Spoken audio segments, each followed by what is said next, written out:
warahmatullahi wabarakatuh. Ketemu lagi teman-teman semua di channel saya Am Motor. Jadi seperti biasa ya, di sini saya ingin berbagi dan sharing tentang seputar dunia otomotif, khususnya roda 2. Dan untuk video kali ini saya mau berbagi dan sharing tentang bagaimana cara sekir klep pada sepeda motor.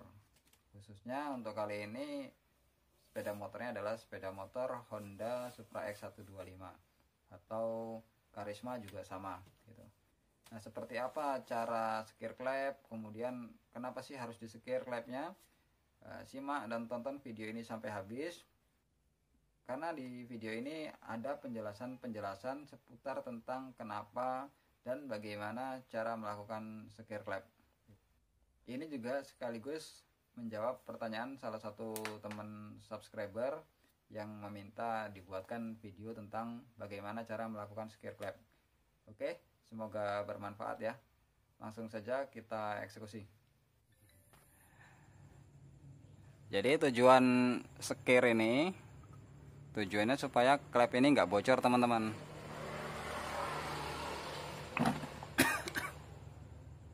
Nih, ini tadi yang X udah saya sekir, tinggal nanti dites aja masih bocor apa enggak. Oke ya teman-teman ya. Jadi untuk sekir itu tujuannya supaya permukaan daun klep ini dengan permukaan seating klep yang ada di sini itu jadi rapat, supaya tidak ada kebocoran campuran bahan bakar dan gas ketika klep masih menutup. Jadi kan dalam proses pembakaran itu kan ada timingnya, kapan waktunya buka, kapan waktunya nutup. Kalau pada waktunya nutup dia klepnya bocor kemudian masuk ke ruang bakar, nanti pembakaran jadi nggak sempurna. Akibatnya bisa timbul kerak di sini, karena kompresi yang dibutuhkan untuk membakar bahan bakar tadi nggak cukup kuat, sehingga pembakarannya tidak sempurna dan sisa pembakarannya itulah yang kemudian jadi kerak, atau juga bisa jadi asap hitam. Nah, asap hitam itu sisa-sisa dari kerak ini, nah, jadi terbuang. Nah, untuk cara sekirnya itu juga mudah ya teman-teman ya. Jadi ada yang namanya amril atau pasta grinder. Nah, ini ya teman-teman ya. Ini ada dua macam, ada yang halus kayak gini, ada juga yang kasar kayak gini. Nah, kalau yang kasar ini biasanya digunakan kalau dia habis ganti seating klep baru atau habis ganti botol klep supaya lebih cepat ngikisnya. Tapi ini jarang saya pakai, saya pakainya yang ini, yang halus, supaya makannya juga lebih rata lah gitu. Karena pernah pakai yang kasar ini susah dia rapatnya, jadi tetap bocor. Oke, itu. Kemudian apa lagi ya? Kemudian cara pakainya, cara pakai dan cara sekirnya. Nah, ini klep ini bukan klep baru ya teman-teman. Ini klep yang udah dibongkar.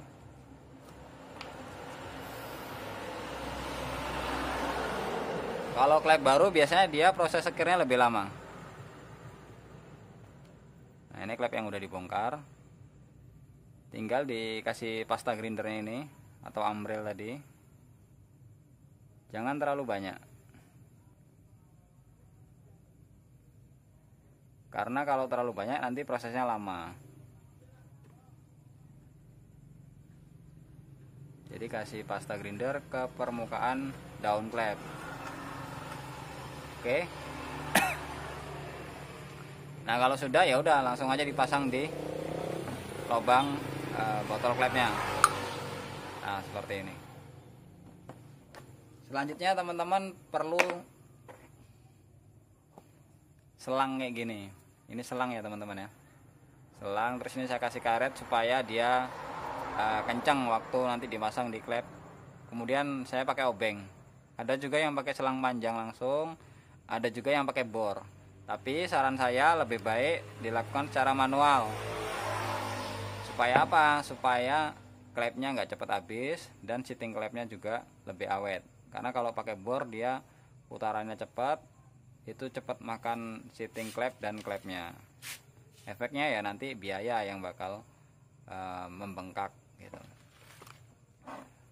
Oke, selanjutnya setelah ini kita pasang dan ini udah siap selang ini, tinggal kita pasang selangnya di batang klepnya seperti ini ya teman-teman ya.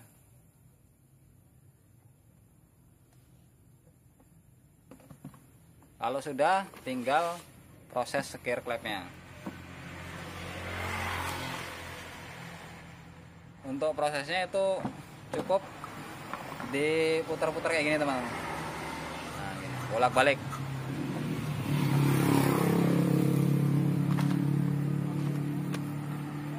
Kalau yang udah terbiasa, nanti dia kayak gini, angkat-ngangkat sendiri dia.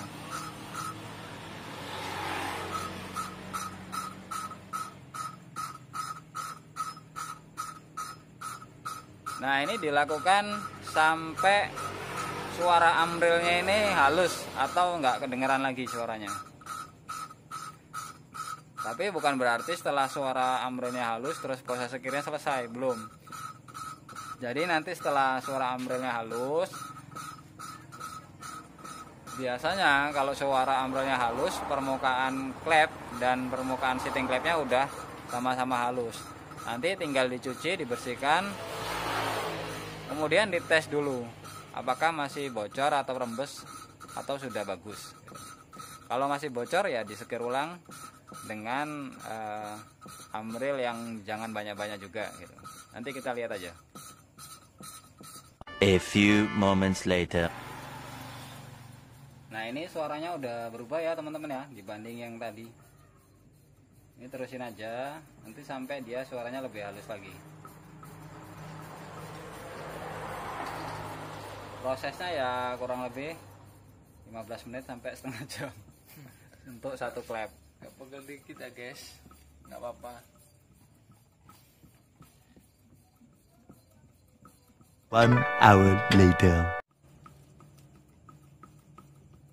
Oke, ini suaranya juga udah mulai halus ya teman-teman ya.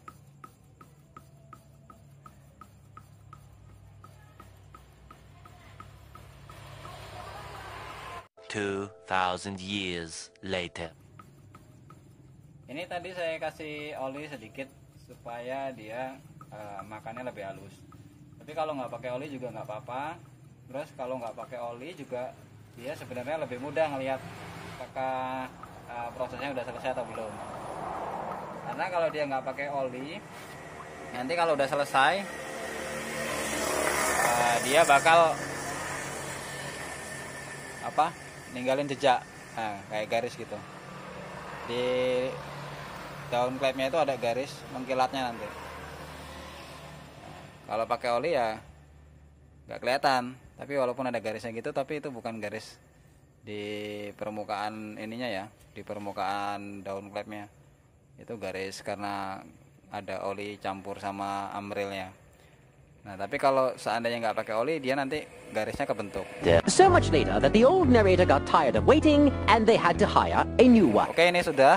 Kita mau coba dulu. Sekarang kita bersihkan dulu.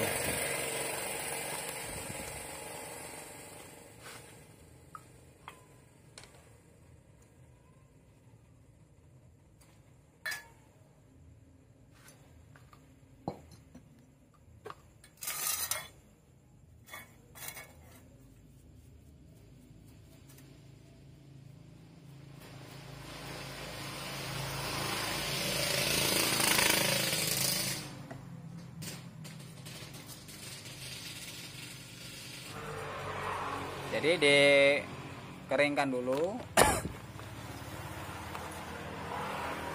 Ini permukaan yang udah kita sekir tadi kita keringkan, kita bersihkan dan pastikan nggak ada kotoran yang masih menempel ya teman-teman ya.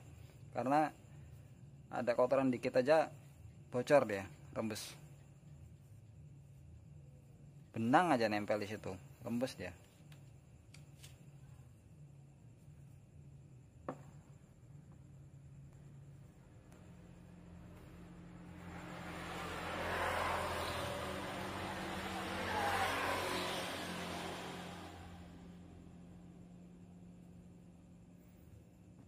Oke, ini kita mau tes klep yang X dulu.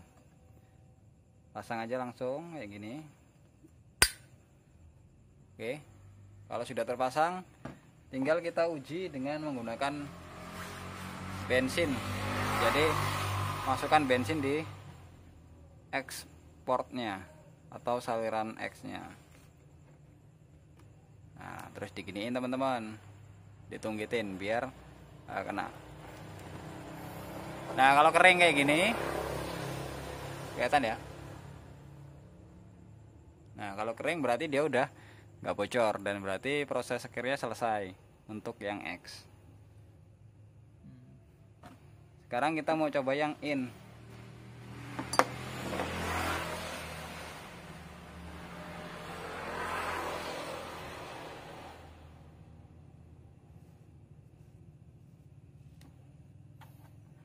Sama caranya.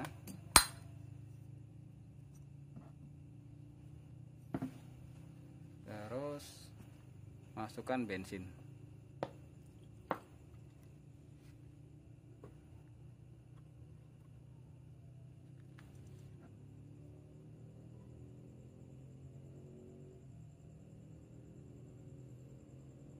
Nah, ini juga udah ya teman-teman ya. Oke.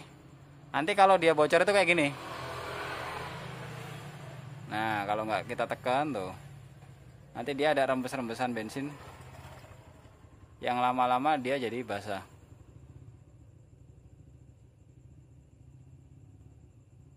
Nah. Oke. Sip. Itu aja ya teman-teman ya. Oke, sekian dulu untuk video dan tutorial kali ini. Buat teman-teman yang masih bingung atau ada pertanyaan, boleh tanya-tanya tulis di kolom komentar. Sekian, semoga bermanfaat. Wassalamualaikum warahmatullahi wabarakatuh.